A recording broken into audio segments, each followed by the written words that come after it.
అర్ధరాత్రి గర్ల్స్ హాస్టల్లో అన్ని లైట్లు ఆఫ్. హాల్లో మాత్రం ఒకే ఒక్క పసుపు బల్బ్ మెరుస్తుంది. ఆరాధ్య మంచంపై మొబైల్లో స్క్రోల్ చేస్తుంది. ఇది ఆమె హాస్టల్లో మొదటి వారం. అన్నీ సాధారణంగా కనిపించాయి. కాని ఆ రాత్రి అంతా మారిపోయింది. ఒక్క 15 వరకు ఉన్న పసుపు బల్బ్ మెరుస్తుంది. ఆరాధ్య కదలకుండా ఉంది.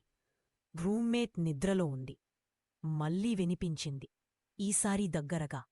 ఆమె వినేస్తోంది. ఆరాధ్య భయంతో లేచింది. డోర్ను కాస్త తీయగా గది ఖాళీగా ఉంది. దూరంగా బాత్రూం తలుపు తానే తెరుచుకుంది. బాత్రూంలోకి వెళ్ళినప్పుడు లైట్ ఫ్లికర్ నీరు చుక్కచుక్కగా పడుతుంది. అద్దం పొగతో కప్పబడి ఉంది. బాగా ఆమె చెవికి దగ్గరగా ఎవరో మెల్లగా చెప్పినట్టు వినిపించింది. తిరిగి చూసింది. ఎవరూ లేరు. కాని అద్దంలో మాత్రం ఒక నీడ వెనుక నిలబడి ఉంది. తరువాతి ఉదయం ఆరాధ్య వార్డెన్ దగ్గరికి వెళ్ళింది. నా రూంలో ముందుగా ఎవరూ ఉండేవారు?